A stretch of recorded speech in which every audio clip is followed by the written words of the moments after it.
studio yaayyooti.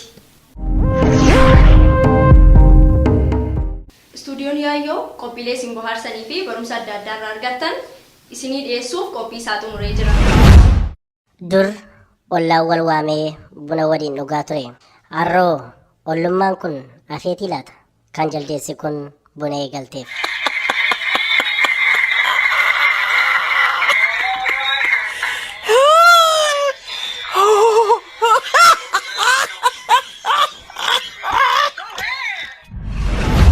የሙዚቃ መሳሪያ አጋጭ የሆነ አልጠቀምም።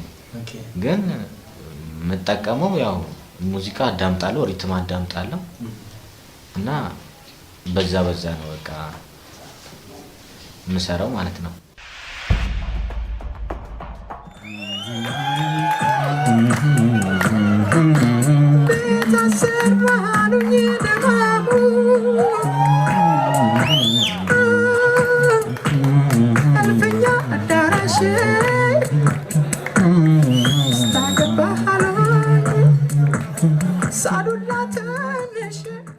ኢትዮጵያን አይደል ተሳትፌ ነበር። አሪፍ አስተያየት ነበር ያው ይሰጡኝ።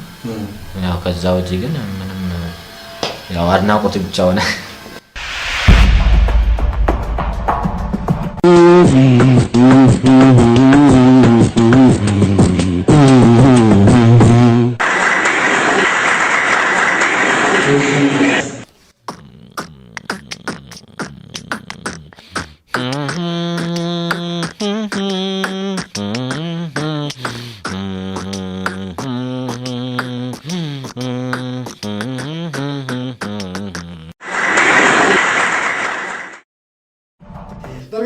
dargaggeettii takkaan jaalatame takka eda abjuudhaan dhaaba manaa osoo rukutu miilli isaa ta'e jedha gabaasni Yuuroonis.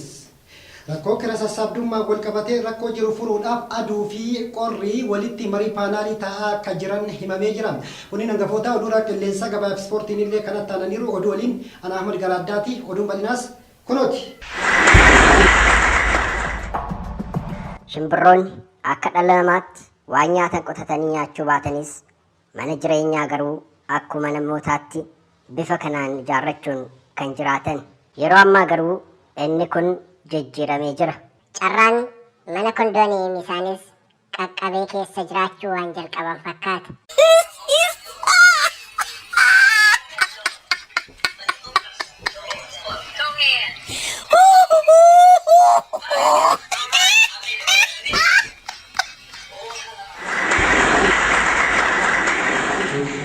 Barumsa barachuuf jedhee filadhee aayiti shamarran ta'uu bayyataa achitti na jaallatu jarris kilaasitti kana huqqise mana keeraayitiin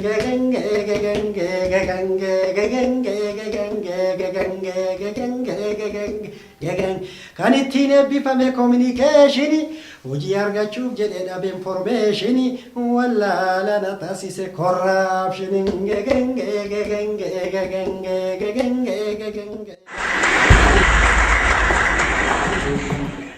Yeroo dhiyootti nu eeggadha.